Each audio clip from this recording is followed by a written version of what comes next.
अप्रैल 17, 1999 एक phone call से prime minister Atal Bihari Vajpayee की गवर्नमेंट गिर जाती है।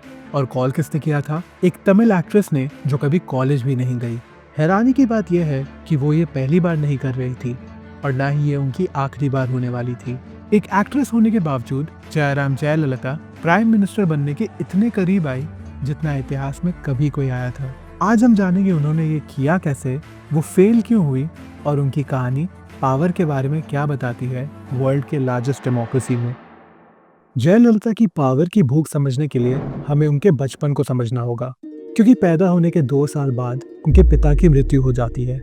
मगर उससे भी दुख की बात यह है कि 8 साल तक वो अपनी माँ के साथ चेन्नई में नहीं मगर बैंगलोर में रिश्तेदारों के साथ रहती है, क्योंकि उनकी माँ चेन्नई फिल्म इंडस्ट्री में काम कर रही थी और 8 साल तक उन्हें कहीं अपनापन महसूस नहीं हुआ। ये थी जयललिता की चाइल्डहुड और ये ट्रॉमा जन्म देने वाली थी इंडिया की सबसे रूथलेस पॉलिटिशियन को।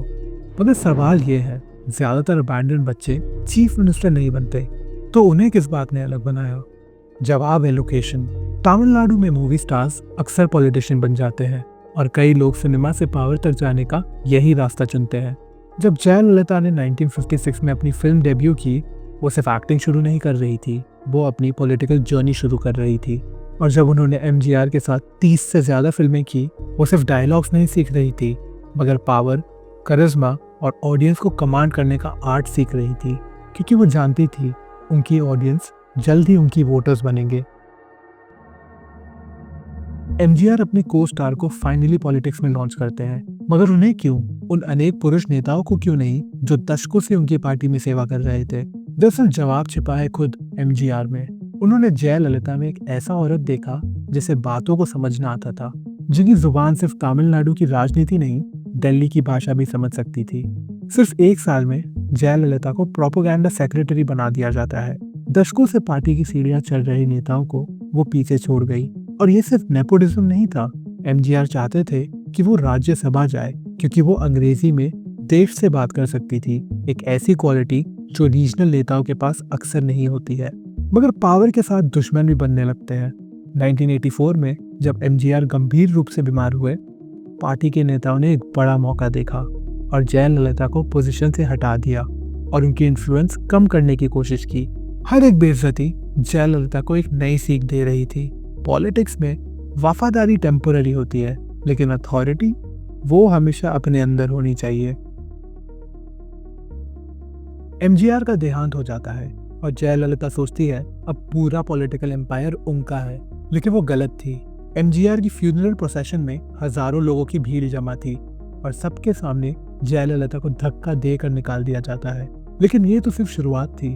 तमिलनाडु असेंबली में बहुत जोर से बहस हो रही थी और फिर हद पार हो जाती है। कई लोग मिलकर उनकी सारी फाड़ने की कोशिश करते हैं पूरे लेजिस्लेचर के सामने। ज्यादातर लोग खत्म हो जाते हैं, पॉलिटिक्स से हमेशा के लिए गायब हो जाते हैं। लेकिन जयललिता वो कुछ और करती है। वो खुद से एक शपथ लेती है कि असेंबली में वापस अब वो चीफ मिनिस्टर बन के आएगी। असेंबली की उस बेइज्जती के सिर्फ 2 साल बाद असंभव होता है। जयललिता सिर्फ असेंबली में वापस नहीं, चीफ मिनिस्टर बनकर आती है, एक जबरदस्त जीत के साथ, 234 में से 225 सीट्स। लेकिन पावर हमेशा असल चेहरा दिखाता है और जयललिता का असल चेहरा भी दिखने वाला था। उन्होंने क्रेडल बेबी स्कीम लाया, ऑल वुमेन पुलिस स्टेशन खड़ी की और पुलिस नौकरियों में महिलाओं के लिए 30% कोटा भी लाया। ये सिर्फ पॉलिसीज नहीं थे, वो दिखाना चाहती थी कि वो जनता की लीडर है। वो एक रिफॉर्मर के रूप में शुरू करती है, लेकिन पावर अपने साथ प्रॉब्लम्स लाता है। वही लीडर जो महिलाओं के अधिकारों के लिए लड़ रही थी, 1992 के टेम्पर स्टैम्पीड के लिए भी जिम्मेदार थी, जहां 50 लोग मर गए। वही लीडर जो आम लोगों के लिए काम करने का वादा करती थी, अपने बेटे की ऐसी शादी रखी जो Guinness book of world records में शामिल हो गई। जो महिला आम जनता का चेहरा बनकर आई थी, वो खुद पॉलिटिकल पावर की सारी बुराइयों का चेहरा बन गई थी। और 1996 की इलेक्शन रिजल्ट उनके ऊपर एक बिजली की तरह गिरती है। AIADMK सिर्फ 4 सीट्स जीतती है। जनता का फैसला साफ था। लेकिन अगर आप सोच रहे हैं कि जयललिता इससे रुक जाएगी, तो आप जयललिता को समझते नहीं हैं। करप्शन चार्जेस की वजह से उन्हें जेल हो जाती है। ज्यादातर नेताओं के लिए यह उनका पॉलिटिकल करियर का अंत होता, लेकिन जयललिता के लिए जेल का हर एक दिन उनकी विक्टिम नैरेटिव को मजबूत करने में लग गया। और 3 साल बाद वो वापस सीएम बन जाती है और इस बार प्राइम मिनिस्टर वाजपेयी को उनकी ज़रूरत है। ये था उनका मौका नेशनल पावर का। डिप्टी पीएम का पद सामने था, शायद उससे भी ज़्यादा, लेकिन जयललिता एक फ़ोन कॉल से बीजेपी सरकार गिरा देती है। सवाल ये है, क्यों? पावर के बदले उन्होंने ऐसा क्यों किया? क्योंकि जयललिता एक सच समझ गई थी, भारतीय राजनीति में किंग होने से ज्यादा ताकतवर होता है किंग मेकर होना। जयललिता पावर में एक आखिरी बार के लिए आती है, मगर इस बार वो एक पॉलिटिशियन नहीं, ब्रांड के रूप में आती है। अम्मा कैंटीन्स, 5 रुपए में भोजन, अम्मा फार्मेसीज, दवाइयों पर 15% डिस्काउंट, फ्री अम्मा वाटर, अम्मा सीमेंट, अम्मा मोबाइल फोन।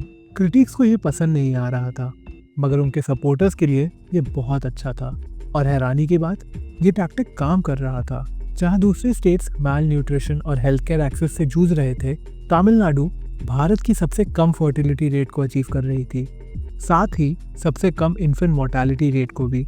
स्टेट ने अपने इंडस्ट्रियल पावर हाउस का दर्जा रखा, साथ ही सोशल सेफ्टी नेट को ना के बराबर से ले जाके बेहद विशाल बना दिया। उन्होंने पॉलिटिक्स में एक अद्भुत चीज कर दिखाई, वेलफेयर पॉलिसीज जो सिर्फ कागज पर नहीं मगर जमीन पर भी काम करती थी।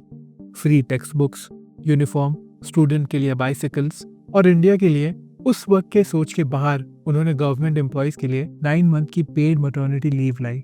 ये सिर्फ वोट बैंक नहीं था, ये सिस्टमैटिक स्टेट बिल्डिंग थी जहां गरीब लोग असली बेनिफिशियरीज थे। मगर इस सक्सेस की एक प्राइस थी, क्योंकि जयललिता सिर्फ एक छोटी सर्कल पर रिलाई करने लगी जिसे शशिकला चला रही थी। एक औरत जिसका बचपन बिलोंगिंग की तलाश से शुरू हुआ था, अब एक ऐसा सिस्टम बना चुकी थी जहां असली ह्यूमन कनेक्शन ना के बराबर था। तो वो कभी पीएम क्यों नहीं बन पाई? उनके पास सब कुछ था, करिश्मा, एडमिनिस्ट्रेटिव कॉम्पिटेंस, पॉपुलर सपोर्ट और रिजल्ट डिलीवर करने की क्षमता। उन्होंने ये भी दिखाया कि वो कैसे नेशनल पॉलिटिक्स को कंट्रोल कर सकती है। फिर भी उन्हें कुछ रोकता रहा, जिसका जवाब है इंडियन डेमोक्रेसी के कुछ कड़वे सच। पहला, इलेक्शन का मैथ्स। तमिलनाडु पर पूरा कंट्रोल के लिए उन्हें 39 लोकसभा सीट्स चाहिए, मगर उत्तर प्रदेश जैसे राज्यों में उन्हें 80 सीट्स की जरूरत होती। ये नंबर साउथ इंडियन लीडर्स के लिए कभी काम नहीं करते। दूसरा, लिंग्विस्टिक बैरियर। जयललिता अंग्रेजी फ्लुएंटली बोल सकती थी, लेकिन उनकी पॉलिटिकल आइडेंटिटी तमिल कल्चर से जुड़ी हुई थी, और भारत जैसे डाइवर्स देश में रीजनल बाउंड्रीज के पार जाना आसान नहीं था। तीसरा, उनकी अपनी स्ट्रेंथ उनकी वीकनेस बन गई। तमिलनाडु में जो अथॉरिटेरियन कंट्रोल काम करता था, नेशनल कोalition पॉलिटिक्स के साथ वो इम्पॉसिबल था, क्योंकि रीजनल पार्टीज को हैंडल करना एकदम अलग डिप्लोमेसी की मांग करता था। उनके देहांत के बाद तमिलनाडु ने सिर्फ एक सीएम को नहीं बल्कि एक फिनोमिना को खो दिया। लेकिन उनकी कहानी एक और सच दिखाती है। उन्होंने इस आइडिया को चैलेंज किया कि वेलफेयर और इकोनॉमिक ग्रोथ एक साथ नहीं चलती।